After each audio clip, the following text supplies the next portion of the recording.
దాని గురించి మనం ఈ జీవన కళ కార్యక్రమము జీవన కళ ఆయుర్వేద చికిత్సా శిబిరం ఇది.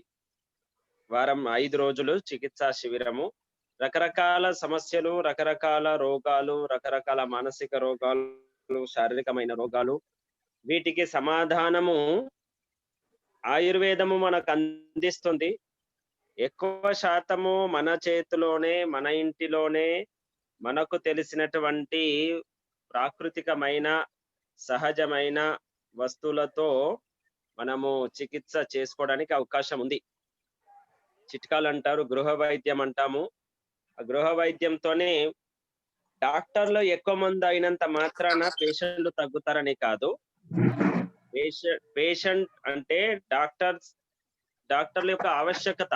హాస్పిటల్స్ ఎప్పుడైతే తగ్గుతాయో, డాక్టర్లు ఎప్పుడైతే తగ్గుతారో, అప్పుడు ప్రపంచంలో వరల్డ్‌లో హెల్త్ WHO ఏదైతే ఉందో, వరల్డ్ హెల్త్ ఆర్గనైజేషన్, దానికి ఒక సార్థకత ఏర్పడుతుంది. ప్రతి ఒక్కరు ఆరోగ్యవంతులు, ప్రతి ఒక్కరు డాక్టర్లు అయినప్పుడే డాక్టర్ల యొక్క అలాగే హాస్పిటల్స్ ఆవశ్యకత ఉండదు.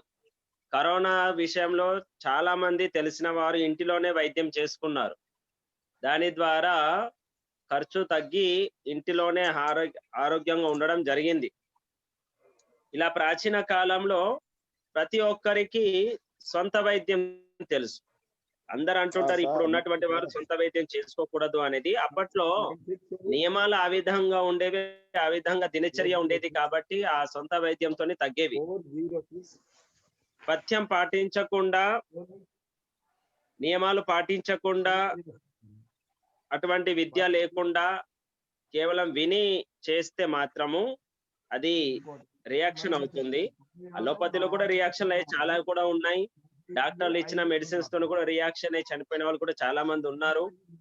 కానీ మనము మన సొంతంగా చేసుకునేదనైతే దాన్ని పెద్ద చేసేస్తుంటారు. సరే, ఏదేమైనా మనం మాత్రము ఈ విద్యను ఆయుర్వేద జీవన కళ ఆయుర్వేద శిబిరం ద్వారా మనము మన యొక్క ప్రాచీన పద్ధతి, వైద్య పద్ధతి, చికిత్స పద్ధతిని తెలుసుకుంటున్నాము. రాజీవ్ దీక్షిత్ గారు చాలా ప్రవచనాల్లో మనకు తెలియజేశారు. ఈ వాగ్భట్టుడు రచించినటువంటి ఆయుర్వేదం ద్వారా, ఇక రకరకాల గ్రంథాల ద్వారా మనం మన రోగమును మనము మాత్రమే పూర్తిగా నయం చేసుకోగలుగుతాము. మన చేతిలో ఉంది. దానికి తగినటువంటి నియమాలు పాటించేటువంటి తపస్సుతో కూడుకున్న జీవన విధానం కావాలి. అటువంటి ధ్యానం కావాలి, జీవన విధానం కావాలి, నిగ్రహం కావాలి, పథ్యం పాటించేటువంటి సామర్థ్యం కావాలి. ఆ సామర్థ్యం పొందడానికే, అటువంటి విద్యను తెలుసుకోవడానికే మనము ఓం గురుజీ ద్వారా ప్రయత్నం చేస్తున్నాము. వారు స్వయంగా పాటిస్తూ చెప్తున్నటువంటి కావాలి అనుభవపూర్వకమైన వాక్యాలు. అలాగే కామారెడ్డి స్వామీజీ, స్వామి బ్రహ్మానంద సరస్వతి గారు కూడా వారు చెప్పే విషయాలు కూడా ఆరోగ్య విషయాలు కానివ్వండి, మిగతా విషయాలు అనుభవపూర్వకమైనటువంటి మాటలు చాలా పనిచేస్తాయి. కాబట్టి మన పాతవారు, పెద్దవారు, వయస్సులు ఎక్కువ ఉన్నవారు, అనుభవజ్ఞుల ద్వారా వీలైనంత వారిలో ఉన్నటువంటి విద్యను పొందే ప్రయత్నం చేద్దాం. ఇంకా నేటి పాఠాన్ని ఓం గురుజీ గారు ప్రారంభించవలసిందిగా కోరుతున్నా. ఓం. ప్రణామం తెలియజేయండి. ప్రణామః ఓం గురుజీ. నమస్తే ఓం గురుజీ. నమస్తే ఓం గురుజీ. నమస్తే ఓం గురుజీ. నమస్తే ఓం గురుజీ. ప్రణామః ఓం గురుజీ. నమస్తే ఓం గురుజీ. నమస్తే ఓం గురుజీ. ఓం గురుజీ మీట్లో ఉన్నారు.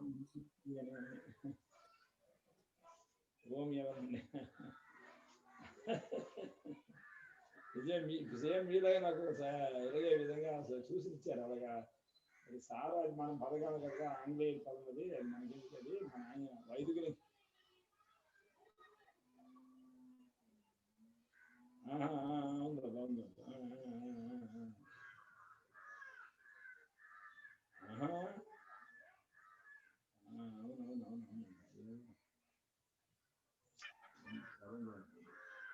అప్పటి వరకు ఈ శ్లోకాలు సమతో అన్నపతి అన్నం అన్నపతి అన్నస్య మోఘమన్నం ఇవి రెండు మంత్రాలు.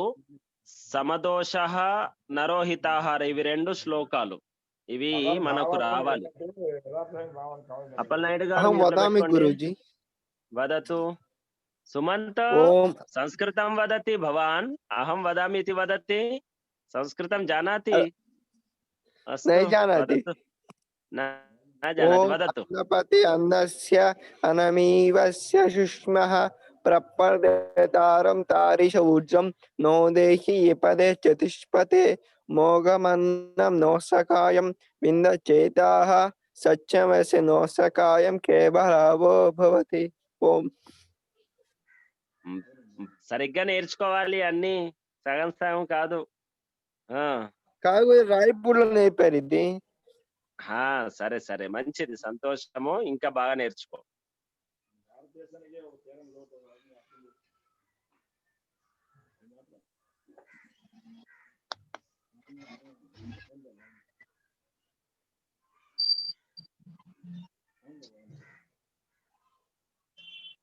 ఈ మంత్రాలు వచ్చినాయా? అన్నపతే మోఘమన్నం ఒకసారి చెప్పండి అందరూ.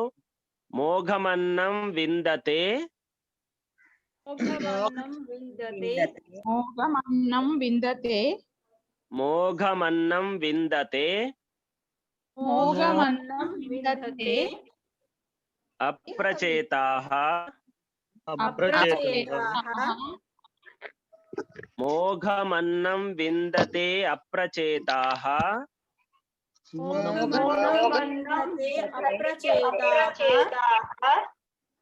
వచ్చిందా ఈ లైన్? చెప్పండి.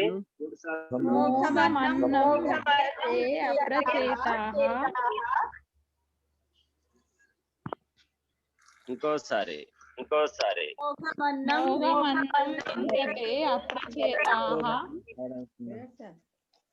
మోఘమన్నం విందతే అప్రచేతాః.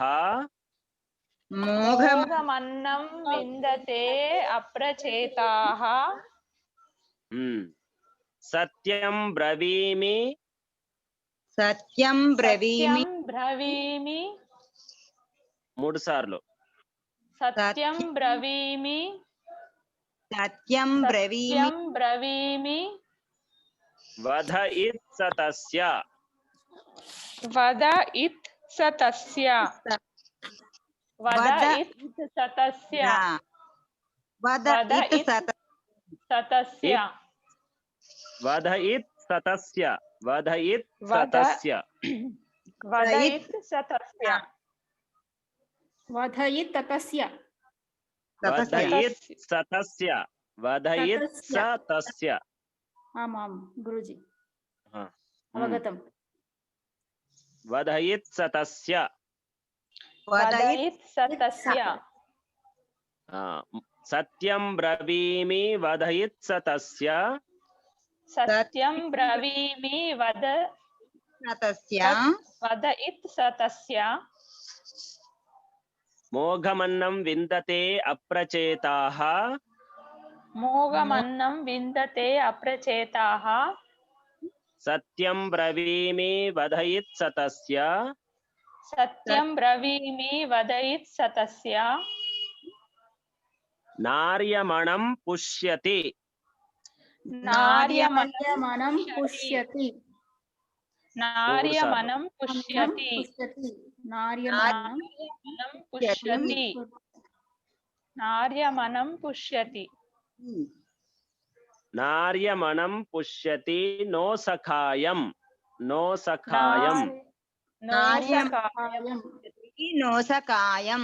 నార్యమణి పుష్యాయం. నోసకాయం. నార్యమణం పుష్యతి నోసకాయం. నార్యమణం పుష్యతి నో సఖాయం. నార్యమణం పుష్యతి నోసకాయం. నార్యమణం పుష్యతి పుష్యతి నోసకాయం. నో సఖాయం. నార్యమణం పుష్యతి నో సఖాయం. నార్యమణి పుష్యతి నోసకాయం.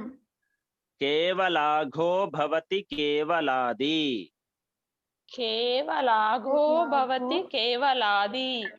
కేవలాఘో భవతి కేవలాది కేవలాఘో భవతి భవతి కేవలాది ఓం మోఘమన్నం విందతే అప్రచేతాః మోఘమన్నం విందతే అప్రచేతాః సత్యం బ్రవీమి వదయిత్ సతస్య సత్యం బ్రవీమి వదయిత్ సతస్య నార్యమణం పుష్యతి నో సఖాయం నార్యమణం పుష్యతి నో సఖాయం కేవలాఘో భవతి కేవలాది కేవలాఘో భవతి కేవలాది ఓం గురుజీ వచ్చారు.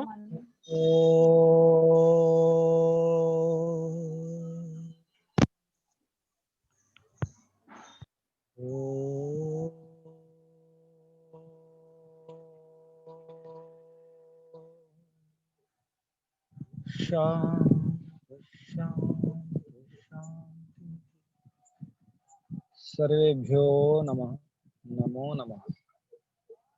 అందరికీ ప్రణవ ప్రణామములు. ఓం.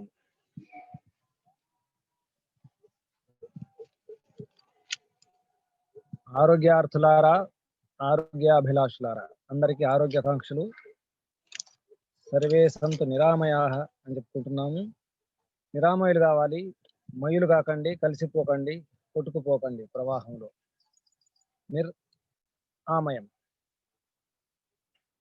ఆసమంతాత్మయం, అంతా మునిగిపోవడం, అంతా కలిసిపోవడం, అన్నిట్లో ఉండిపోవడం. అది నిర్ కావాలి. రోగాల్లో, బాధల్లో, చిక్కుల్లో, సమస్యల్లో కూరుకుపోకండి, కొట్టుకుపోకండి, హాయిగా ఉండండి, ఆనందంగా ఉండండి అని చెప్పి అర్థాన్ని ఇచ్చే శబ్దం నిరామయం. నిరామయుడు కండి. అందులో భాగంగా మనం చాలా విషయాలు తెలుసుకుంటున్నాము, నేర్చుకుంటున్నాము, పాటించే ప్రయత్నం కూడా చేస్తున్నాము. అందరికీ భగవంతుని ఆశీర్వాదాలు, అభినందనాలు. మనము ప్రాణాయామముల గురించి తెలుసుకున్నాము, కొంతవరకు వ్యాయామం గురించి కూడా తెలుసుకున్నాము. అయితే ఇప్పుడు ప్రాణాయామం, వ్యాయామం అయిన తర్వాత చేసే పని స్నానం. స్నానం చేయడం అనేది ఒక కళ. జీవించే కళలో స్నానం చేయడం అనేది ఒక కళ. మీరు ఒకసారి గుండెపై వేసుకొని చెప్పండి, నిజంగా స్నానం చేస్తున్నారా? మనం స్నానం చేస్తున్నామా? నిజంగా మొక్కుబడి స్నానం చేస్తున్నామా? మనం చేసే పనులన్నీ కూడా మొక్కుబడి పనులు. మన స్నానము, మన భోజనము, మన నవ్వు, మన నిద్ర, చివరికి మన ఆలోచనలు కూడా మొక్కుబడి ఆలోచనలు, నిర్ణయాలు మొక్కుబడి, మన ప్రయత్నం అంతా కూడా మొక్కుబడి. మనకు నచ్చి కాదు, ఉండి కాదు, ఇష్టం లేకున్నా, నచ్చకున్నా, నచ్చిన, అవసరమున్నా, అవసరం లేకున్నా, ఆత్మ ఘోషించిన, బాధపడ్డా, ఆత్మ చాలా బాధపడుతుంది. అది ఆత్మ వంచన చేసుకుని, మోసం చేసుకుని మనం ఉన్నాము. కాబట్టి జీవించే కళ, జీవన కళలో అది కాదు. ఏం చేయాలి? ఆత్మ ఎప్పుడు నిజమే చెబుతుంది, ఆత్మ సత్యాన్ని గ్రహిస్తుంది, సత్యాన్ని ఒప్పుకుంటుంది, సత్యాన్ని అంగీకరిస్తుంది, సత్యాన్ని ఆచరించాలని చూస్తుంది కూడా. ఎందుకంటే ఆత్మ పవిత్రం, శుద్ధం. కనీసం మనం చెప్పినట్టు వినాలి. ఇక్కడ నేను ఆత్మ అనే శబ్దం వాడడం లేదు, మనము చెప్పినట్టే వినాలి. మనం మన కోసమే జీవించాలి. దాన్ని అంటారు స్వార్థ. ఆత్మ యొక్క ఒక పేరు స్వార్థ. స్వ అర్థం ఉండాలి. స్వ అంటే స్వంత, సెల్ఫ్. అర్థం అంటే ప్రయోజనం. సెల్ఫ్ ఉండాలి. అసలు ప్రయోజనం ఏంటి? మన ఏమేంటి? మన ఉద్దేశం ఏంటి? మన గోల్ ఏమిటి? మన ఆశయం ఏమిటి? మన ఆశయం కొరకు మనం జీవించాలి. మన ఆశయం కొరకు మనం జీవించడం లేదు, మన కొరకు మనం సమయం ఇవ్వడం లేదు. మన ఆరోగ్యం గురించి కానీ, మన మనస్సు గురించి కానీ ఏమాత్రం దయ లేదు. మన శరీరం పట్ల దయ లేదు, మనసు పట్ల దయ లేదు, ఇంద్రియాల పట్ల దయ లేదు, ఆలోచన పట్ల దయ లేదు. నిర్దయులం, కఠిన హృదయులం. ఎవరి పట్ల? మన పట్ల మనమే. మనసును నొప్పించకండి అంటారు. పరుల మనస్సు, ఇతరుల మనసును నొప్పించకూడదు, వాస్తవం. కానీ మన మనసును నొప్పించుకొని మనం ఎటువంటి వ్యవహారం చేస్తున్నాము? మన మనసును చంపుకుంటున్నాము. మనసునే కాదు సుమా, ఆత్మను చంపుకొని వ్యవహారం చేస్తున్నాం. కాబట్టి ఇన్ని రకాల సమస్యలు వస్తున్నాయి. బాగా అర్థం చేసుకోండి. ఆత్మను చంపుకుంటే అన్ని అనర్థాలే, అనారోగ్యాలే, బాధలే, అశాంతి, టెన్షన్స్, రకరకాల రోగాలు, బాధలకు కారణం మనం హాయిగా ఆహ్లాదంగా జీవించడం లేదు, సంతోషంగా సంతృప్తిగా జీవించడం లేదు. మన జీవితం పట్ల మన పట్ల మనకు సంతృప్తి లేదు. ఆ సమయంలో ఏదో వ్యవహారం చేస్తాము, మొక్కుబడి వ్యవహారం, దిఖావా అంటారు, ప్రదర్శన, మొహమాటంతో. చివరికి బాధపడతాం. ముందు నవ్వి మాట్లాడతాం, సంతోషంగా ప్రేమ మాట్లాడతాం, వెళ్ళిపోయిన తర్వాత తిట్టుకుంటాం ఆ వ్యక్తి గురించి. ఇది అంతా కూడా నటన జరుగుతుంది. మన జీవనం నటన కాకూడదు. కాబట్టి మనం ఇప్పుడు నిజంగా స్నానం చేస్తున్నాం అనేది ప్రశ్న. మన విషయం ఏంటంటే స్నానం చేస్తున్నామా? నిజంగా స్నానం అంటారా దాన్ని? స్నానం అనిపించుకుంటున్నాము,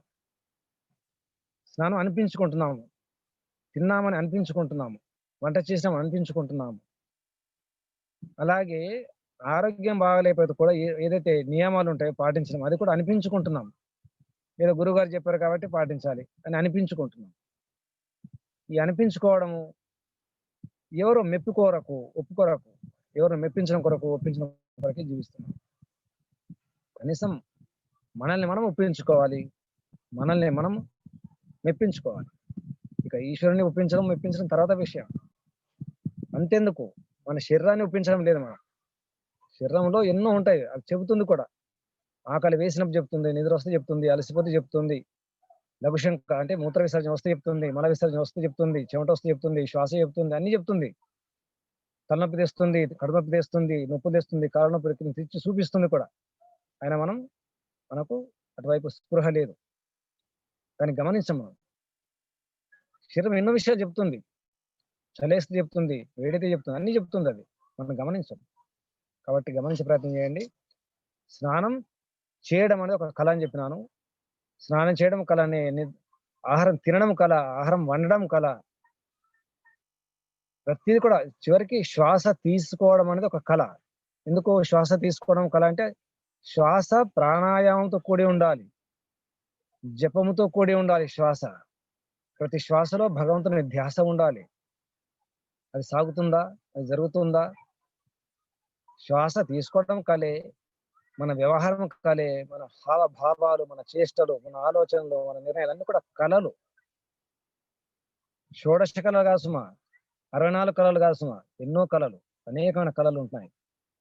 మనం అనుకుంటున్నాం కేవలం 64 కళలే అంటాం. 64 కళలే కాకుండా ఇంకా ఎన్నో కళలు ఉన్నాయి, 108 కళలు కూడా ఉన్నాయి. ఆ క్రమంలో చాలా కళల గురించి చెప్పడం జరిగింది. వాత్సాయనుడు కామశాస్త్రం చెప్పడం జరిగింది. 64 కళల గురించి వేరే శాస్త్రంలో మీకు దొరకదు. కామశాస్త్రంలో 64 కళల గురించి వస్తుంది. అందులో 8 కళలు, 12 కళలు, 16 కళలు, 32 కళలు, 64 కళలు, 108 కళలు, చాలా కళల గురించి చెప్పడం జరిగింది. ఆ కళల్లో మనం ఈ స్నానం చేయడం ఒక కళ అని చెప్పడం జరిగింది. ఇప్పుడు స్నానం ఎలా చేయాలి అంటే, మీరు ఒకసారి గుర్తు చేసుకోండి. స్నానం సామాన్యంగా ఏం చేస్తారు? కొందరు తలపైన ముందుగా నీళ్లు పోసుకుంటారు, కొందరేమో ముందు కాళ్ళు తడుపుకుంటారు, కొందరేమో ముఖం కడుకుంటారు. మొదలు స్టార్ట్ చేసేటప్పుడు, ఆరంభం చేసేటప్పుడు. ఇప్పుడు ఇలా ఏం చేయాలి అనేది చాలా మంది తెలియదు అసలు. మరి ఏ కాలంలో ఎలా చేయాలి? ఎండాకాలం స్నానం ఎలా చేయాలి? వానాకాలం స్నానం ఎలా చేయాలి? చలికాలం స్నానం ఎలా చేయాలి? ఏ ఋతువులో ఎలా చేయాలి? తలనొప్పి ఉంటే ఎలా, జ్వరం ఉంటే ఎలా, దాని క్రమం ఏంటి? ఎండాకాలంలో ఇటువంటి చూర్ణం వాడాలి, చలికాలంలో చూర్ణం ఎలా వాడాలి, వానాకాలంలో చూర్ణం ఎలా ఉండాలి అంటే స్నానం చేసే చూర్ణం ఉండాలి, పౌడర్, బాత్ పౌడర్. ఈ విధంగా ఇదంతా కూడా పెద్ద కళ ఉంది. దానికి ముందు ఏంటంటే శరీరానికి తైలమర్దన అని చెప్పేసి ఇంతకుముందు గతంలో చెప్పడం జరిగింది. తైలమర్దన చాలా గొప్పది. తైలమర్దన కూడా చాలా విద్య ఉండాలి. తైలమర్దన చేసేటప్పుడు దాన్ని మాలిష్ అంటాము, మసాజ్ అంటాము. ఈ మసాజ్ చేసే వాళ్ళు ఎక్స్పర్ట్స్ అయి ఉండాలి, నిపుణులై ఉండాలి, శరీరం అంటే ఫిజియాలజీ బాగా తెలిసి ఉండాలి, ముఖ్యంగా అనాటమీ. శరీరం యొక్క నిర్మాణం ఎలా ఉంది, శరీరంలో ఏ భాగాలు ఉంటాయి, ఏ భాగాలు ఎలా పనిచేస్తాయి, ఏ కండరాలు ఎలా ఉంటాయి, ఏ నరాలు ఎలా ఉంటాయి, ఎటుపోతాయి, రక్త ప్రసరణ ఎలా ఉంటుంది, ధమనులు ఏమిటి, సిరలు ఏమిటి, సిరలో ఏ రక్తం ఉంటుంది, ధమనులో ఏ రక్తం ఉంటుంది, ఈ గుండె సమస్య ఏంటి, ఈ కీళ్ళ సమస్యలు ఏంటి, కీళ్ళు ఎలా ఉంటాయి, అది ఎటువైపు వంగుతాయి, ఎటువైపు తిరుగుతాయి, ఎన్ని రకాల కీళ్ళు ఉంటాయి, ఎన్ని ఎముకలు ఉంటాయి, ఇదంతా బాగా తెలిసి ఉండాలి. అటువంటి వాళ్ళే మసాజ్ చేయడానికి అర్హులు, వారే ఎక్స్పర్ట్స్. అందులో అనుభవం ఉండాలి, మళ్ళీ శాస్త్రాలు చదవడం కాదు. మసాజ్ చేయడం, మాలిష్ చేయడం అనేది అనుభవం ఉండాలి, అటువంటి వాళ్ళే చేయాలి. ఉదాహరణకు హై బీపీ ఉందనుకోండి, అప్పుడు చేసే మసాజ్ వేరు, లో బీపీ ఉంటే చేసే మసాజ్ వేరు, గుండె రోగాలు ఉంటే చేసే మసాజ్ వేరు, కండరాల నొప్పి చేసే మసాజ్ వేరు, వాత శరీరం మసాజ్ వేరు, కఫ శరీరం మసాజ్ వేరు, పిత్త శరీరం మసాజ్ వేరు. ఇలా ఇదొక కళ కాబట్టి మనం స్నానం చేయకంటే ముందు సామాన్యంగా చిన్నపిల్లలకు ఒకప్పుడు, అంటే ఇప్పుడు అది మానేయడం జరిగింది, ఎందుకంటే పిల్లలు ఆసుపత్రుల్లో వస్తున్నారు కాబట్టి. తల్లి గర్భం నుంచి సహజ ప్రసవంతో జన్మించిన పిల్లలు చాలా బాగుంటారు.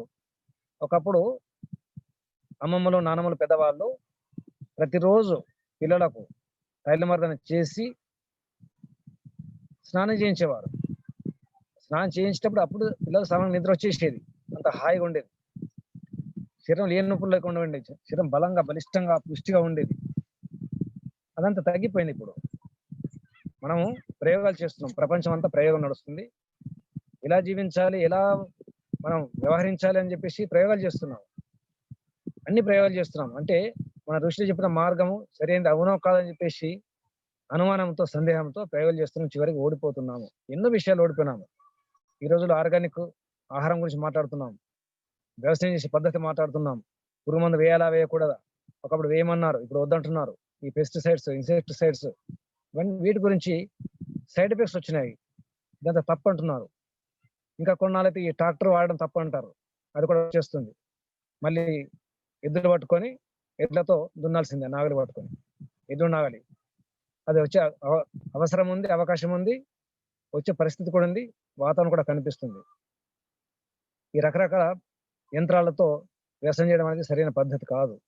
ఇదంతా కూడా తర్వాత వస్తుంది, మీరు దానికి సిద్ధంగా ఉండండి. అయితే తైలమర్దన ఎవరికి వారే చేసుకునే ప్రయత్నం చేయండి. కనీసం శరీరం గురించి కొద్దిగా అవగాహన పెంచుకోండి. అయినంత మటుకు తైలమర్దన పైనుంచి కిందికి చేసుకోండి, కింద నుంచి పైన చేయకండి. ఆరోగ్యంగా ఉన్నప్పుడు వేరనుకోండి, బాగా కుస్తీ పట్టినప్పుడు, శరీరంతో బాగా శ్రమించినప్పుడు, అప్పుడు ఎటువైపు చేసినా ఏం కాదు. ఎవరైతే శరీరంతో శ్రమిస్తారో, కష్టపడతారో వాళ్ళకు నిజంగా పెద్ద సమస్యలు ఉండవు, పెద్ద నియమాలు ఉండవు, ఆరోగ్య నియమాలు కానీ, ఆహార నియమాలు కానీ పెద్ద అవసరం ఉండదు. ఎందుకంటే శరీరంలో శక్తి ఉంది, జీర్ణశక్తి ఉంది, తట్టుకునే శక్తి ఉంది, ఈ కండరాలు కూడా బలంగా ఉన్నాయి, బలిష్టంగా ఉన్నాయి. అప్పుడు శరీరం ఓర్చుకుంటుంది. ఎప్పుడైతే శరీరం బలహీనమై అయిపోతుందో, రోగ నిరోధక శక్తి తగ్గిపోతున్నప్పుడు ఇవన్నీ సమస్యలు వస్తాయి. కాబట్టి తైలమర్దన చేసుకుంటే ఒళ్ళు చాలా గట్టిగా అవుతుంది, కండరాలన్నీ కూడా బిగువుగా అవుతాయి. కండరాలు బిగువుగా ఉండాలి, ఆ బిగువు అవసరం, అంటే స్టిఫ్నెస్ అవసరం, గట్టిగా ఉండాలి. కండరాలు లూజు డీలా ఉండకూడదు, దానివల్ల చాలా సమస్యలు వస్తాయి. కండరాలు ఎప్పుడైతే డీలా ఉంటాయో, ఈ మోకాళ్ళ నొప్పులు, కీళ్ళ నొప్పులు, ఒళ్ళు నొప్పులు, కండరాల నొప్పులు, శరీరం అంతా నంజు, సోమరితనము, భయము, ఆత్మవిశ్వాసం లేకపోవడము ఎన్నో వస్తాయి. రోగ నిరోధక శక్తి కూడా తగ్గిపోతుంది, జీర్ణశక్తి తగ్గిపోతుంది. శరీరంలో కనుక ఈ స్టిఫెన్స్ లేకపోతే మూత్ర సమస్యలు, రకరకాల సమస్యలు వస్తాయి. మూత్రం కూడా ఆగదు, మాటికి తెలియకుండా మూత్రం వెళ్ళిపోతుంది. ముఖ్యంగా మగవాళ్ళకు ప్రోస్టేట్ గ్లాండ్ ఉంటుంది. ప్రోస్టేట్ గ్లాండ్ అంటే సంస్కృతంలో పురుష గ్రంథి అది వీక్ అయిపోతుంది. ఇలా సమస్యలు వస్తాయి. కాబట్టి తైలమర్దన చేసుకునేటప్పుడు కనీసం ఏం చేయాలంటే వ్యాయామం చేసుకొని కొద్దిగా ఆ చెమట ఆరిన తర్వాత, లేదంటే ఈ చలికాలం కాబట్టి ముందే తైలమర్దన చేసుకోండి. తైలమర్దన చేసుకొని వ్యాయామం ప్రారంభం చేయండి. తైలమర్దన ఎలా చేసుకుంటారు? ఒక వీపు పైన కాకుండా మొత్తం కూడా ఎవరికి వారే చేసుకోవచ్చు. ముందు ప్రతి కీలుకు తైలం పెట్టి కొద్దిగా ఉంచి మర్దన చేసుకోండి. ముఖ్యంగా గుండ్రంగా చేసుకునే ప్రయత్నం చేయండి, రౌండ్ తిప్పండి. ప్రతి కీలు మీకు అందిన కాడికి ప్రయత్నం చేయండి. ఈ కీలు అయిన తర్వాత కండరాలు, ముఖ్యంగా పిక్కలు, ఈ తొడలు, ఈ భుజాలు, దండలు, ఎక్కడైతే కండరాలు కనిపిస్తాయో ఆ కండరాలని, కండరం ఏ షేప్ నుండి అదే షేప్ లో దాన్ని ప్రెస్ చేసే ప్రయత్నం చేయండి. కండరం ఏ షేప్ నుండి అదే షేప్ లో వెళ్ళిపోవాలి. ఇలా తైలమర్దన చేసుకోండి. తైలమర్దన ఇప్పుడు ఈ చలికాలం వాత రోగులు, వాత శరీరం ఉన్న వాళ్ళు, వాత రోగం ఉన్న వాళ్ళు, నొప్పులు ఉన్న వాళ్ళు ఆవాల నూనెతో తైలమర్దన చేసుకోండి. ఆవాల నూనెలో కొద్దిగా ఆర్తికర్పూరం కానీ, కొద్దిగా వెల్లుల్లి దంచి కొద్దిగా మరిగించి దాంట్లో ఆ తైలంలో మళ్ళీ కొద్దిగా చల్లార్చి కొద్దిగా గోరువెచ్చగా ఉన్నప్పుడే తైలమర్దన చేసుకోండి. దానివల్ల చాలా నొప్పులు పోతాయి, ఈ వాత సమస్యలు పోతాయి. ఆవాల నూనె వాడండి. మామూలుగా అయితే నువ్వుల నూనె, ఈ రెండు సరిపోతాయి. ఇక ఎవరికైతే ఒళ్ళు బాగుందో, ఫ్యాట్ ఉందో వాళ్ళు ఏం చేయాలంటే ఈ అపామార్గ్ అంటే ఉత్తరేణి ఆకులు లేదా సమూలంగా తీసుకొచ్చి బాగా కొద్దిగా నలగొట్టేసేసి నువ్వుల నూనె వేసి మరిగించండి. అది మాడిన తర్వాత తీసేయండి. తీసేసిన తర్వాత ఆ నూనె వాడుకోండి. ఫ్యాటు చాలా మటు తగ్గిపోతుంది. ఈ పొట్ట పైన ఫ్యాటు, ఈ తొడల ఫ్యాటు, రకరకాల ఫ్యాట్లు ఉంటాయి. అంటే ఎక్కడైతే ఎక్కడ ఏ చోట ఎంత ఫ్యాట్ అవసరం అంత ఫ్యాట్ ఉండాలి. ఎక్కువ ఉంటే మంచిది కాదు. దానికి నివారణ ఉత్తరేణి సమూలంగా తీసుకొచ్చి, అంటే మొత్తం సమూలం అంటే వేర్లు, దాని కొమ్మలు, ఆకులు అంతా కలిపేసి నలగొట్టండి, నూనె వేసి మరిగించండి. మాడిన తర్వాత తీసేయండి. దాన్ని తైలమర్దన కోసం వాడుకోండి. ఈ విధంగా నువ్వుల నూనె, ఆవుల నూనె గుర్తుంచుకోండి. ఇక చెప్పడం జరిగింది కదా, పైనుంచి కిందికి మర్దన చేసుకోవాలి. ఇక గుండె రోగాలు ఉన్న వాళ్ళు, ఈ బీపీ సమస్యలు ఉన్న వాళ్ళు ఎప్పుడు కూడా వెనక్కి రివర్స్, అంటే పైనుంచి కింది కాకుండా కింద నుంచి పైకి చేయకూడదు. ఇప్పుడు చేతులు ఉన్నాయనుకోండి, చేతులు ఇలా ఉన్నాయనుకోండి, ఇలా చేయకండి. ఎప్పుడు ఇలా చేసుకోవాలి, బయటకు వెళ్ళిపోయేటట్టు ఉండాలి. ఆ విధంగా మర్దన చేసుకోండి. ముఖ్యంగా బీపీ ఉన్న వాళ్ళు ఇది పాటించండి. తైలమర్దన కేవలం మసాజే కాకుండా చెవుల నూనె వేసుకోవడం, ముక్కులో నూనె వేసుకోవడము, నాభిలో నూనె వేసుకోవడము, తర్వాత ఈ జననాంగంలో నూనె వేసుకోవడము, మలద్వారం నూనె వేసుకోవడం, ఇవన్నీ కూడా ఉన్నాయి. ఇవన్నీ చేసుకోవాలి. అరికాలకు నూనె వేసుకోవడం, అరిచేతుకు నూనె పెట్టుకోవడం, ఇదంతా కూడా ఉంది. దీనివల్ల చాలా లాభాలు ఉంటాయి. నేను జీవనకళలో ఇప్పుడు రాయడం జరిగింది. చాలా విషయాలు ఉన్నాయి, అందులో కొన్ని విషయాలు చెప్తాను. చెవుల నూనె వేసుకుంటే చెవి సమస్యలు ఉండవు ముఖ్యంగా. అయితే మనకు ఎక్కడ ఏమి వేస్తే ఏం జరుగుతుంది, ఉదాహరణ చెప్తాను. నేను చేసిన ప్రయోగం చెప్తున్నాను. నాభిలో ఒకప్పుడు నా పెదవులు, ఈ చలికాలం రాగానే పెదవులు చాలా పగిలేవి, రక్తాలు గారేవి. ఒకప్పుడు నాభిలో నూనె వేస్తే పెదవులు పగలవు అసలు. రోజు నాభిలో కొద్దిగా ఒక చుక్క నాభిలో నూనె అంటించుకొని మర్దన చేసుకుంటే ఒక వేలుతోని, మీ చూపుడు వేలుతోని మీకు పెదవులు పగలడం అనేది తగ్గిపోతుంది. ఆ విధంగా పాదాలకు తైలమర్దన చేస్తే కళ్ళు బాగా అవుతాయి. మీ పాదాలకు తైలమర్దన చేస్తే పాదాల పగులు కూడా పోతాయి, కంటి చూపు పెరుగుతుంది. తర్వాత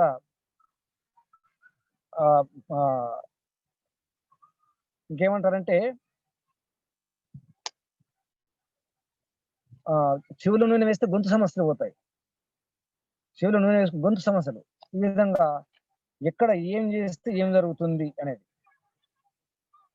పాదాలకు వేస్తే నేత్ర సమస్యలు పోతాయి.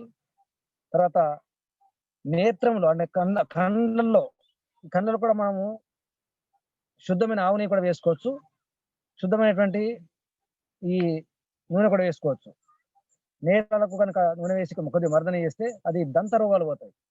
కంటి సమస్యలు పోవాలంటే కంటి పైన కొద్దిగా నూనె వేసుకొని, కంటి కూడా కొద్దిగా నూనె వేసుకోవచ్చు శుద్ధంగా ఉంటే, వేసుకొని మర్దన చేయాలి. అంటే ఈ కని బొమ్మల పైన, కను రెప్పల పైన, అది ఈ కని కింద ఈ ఎముకలు ఉంటాయి, కంటి ఈ గూడు ఉంటుంది, ఈ వీటికి కనుక మనం మర్దన చేస్తే అప్పుడు దంత సమస్యలు పోతాయి.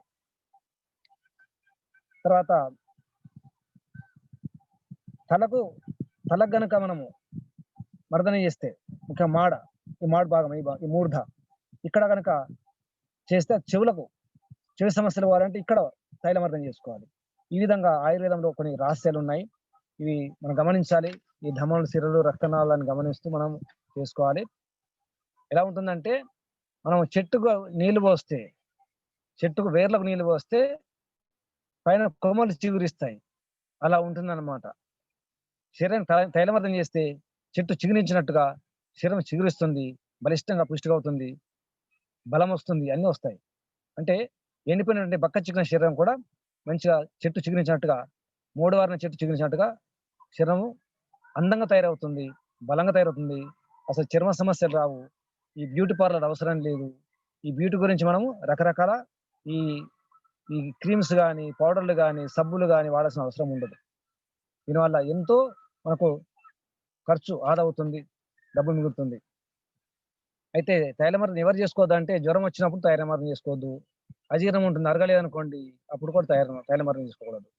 ఎప్పుడైనా మనం విరేచన ఔషధం తీసుకుంటాం రకరకాల, అంటే దొడ్డికి లేదా సరే లేనప్పుడు, మలబద్ధకం ఉన్నప్పుడు ఏదైనా ఔషధం తీసుకుంటే కూడా తైలమర్దం చేసుకోవద్దు. ఇలా కొన్ని గమనించే ప్రయత్నం చేయండి. ఇక వాంతి అనుకోండి, వాంతి అయినప్పుడు కూడా చేసుకోవద్దు. ఇలా కొన్ని జాగ్రత్తలు పాటించండి. తప్పకుండా స్నానానికంటే ముందు తైలమర్దం చేసుకునియే స్నానం చేయాలి. ఇది కళ. స్నానం కంటే ముందు తప్పకుండా తైలమర్దనం ఉండాలి. తైలమర్దనం తర్వాత మళ్ళీ సబ్బులు వాడకూడదు. ఏం వాడాలి అంటే పిండి, ఏదైనా మామూలు పిండి, శనగపిండి కావచ్చు, పెసరపిండి కావచ్చు, లేదా బియ్య పిండి కావచ్చు, అంతే మిక్స్ పిండి కావచ్చు. దాంట్లో గంధకచురాలు వేసుకోవచ్చు ఉంటే, లేదా తుంగ గడ్డలు వేసుకోవచ్చు, గులాబీ రేకులు వేసుకోవచ్చు, ఉసిరి పొడి వేసుకోవచ్చు, లేదా తిరుపతి చూర్ణం కూడా వేసుకోవచ్చు. ఉసిరి పొడి దొరకపోతే విడిగా తిరుపతి చూర్ణం కూడా వేసుకోవచ్చు. ఇక మాను పసుపు అని చెప్పేసి దాన్ని దారు హల్దీ అంటారు. అంటే చెట్టు కట్టెలు అలాగుంటాయి, ఎల్లో కలర్ ఉంటాయి, దాన్ని మాను పసుపు అంటారు. అది కూడా వేసుకోవచ్చు. ఈ విధంగా ప్రయత్నం చేయండి. ఇంకా వట్టి వేర్లు, కర్పూరము, ఇవన్నీ కూడా వేసుకోవచ్చు. మోసంబి, సంత్రాలు, దానిమ్మ, ఇవన్నీ నిమ్మ, ఇవన్నీ కూడా తొక్కలు ఎండబెట్టి దాన్ని పొడి చేసుకుని కూడా వాడుకోవచ్చు. ఏది లేదంటే ఆవు పేడ కూడా వాడుకోవచ్చు, లేదా పుట్టమట్టి కూడా వాడుకోవచ్చు. రేగడి మట్టి, నల్ల మట్టి ఉంటుంది, అది కూడా వాడుకోవచ్చు. ఇలా ఇన్ని రకాలుగా స్నానం చేసే పద్ధతి ఉంది. ఇలా స్నానం చేసేది ఒక విధానం ఉంది. స్నానం చేయడం అనేది ఒక కళ అని చెప్పడం జరిగింది. ఈ కళను పాటించండి. ఈ రకంగా మీరు స్నానం చేస్తే ఎంత హాయిగా ఉంటుందో, ఎన్ని సమస్యలు పోతాయో మీరు ఊహించండి. ఊహించడం కాదు, మీరు పాటించండి, అనుభవించండి, అనుభూతి చెందండి. శరీరాన్ని అసలు ఎంత సుఖమయంగా ఉంచుకోవచ్చు. అసలు ఈ చలికాలంలో చర్మం పాడైపోతుంది, చర్మం పొట్టు వచ్చేస్తుంది, ఈ చేపల పొట్టు వచ్చినట్టుగా. తప్పకుండా తైలమర్దనం చేసుకోండి. దానికి ఒకే ఒక్క ఉపాయం తైలమర్దన స్నానం. సబ్బులు వాడకండి. మామూలు ఏదైనా పిండి వాడుకోండి. గోధుమ పిండి తప్ప మిగతా ఏ పిండి వాడినా వాడచ్చు. జొన్న పిండి, మొక్కజొన్న పిండి, ఏ పిండి అయినా వాడవచ్చు. ప్రయత్నం చేయండి. ఇలా స్నానం చేస్తే చాలా అద్భుతంగా ఉంటుంది. స్నానం చేయడం ఒక కళ అని చెప్పడం జరిగింది.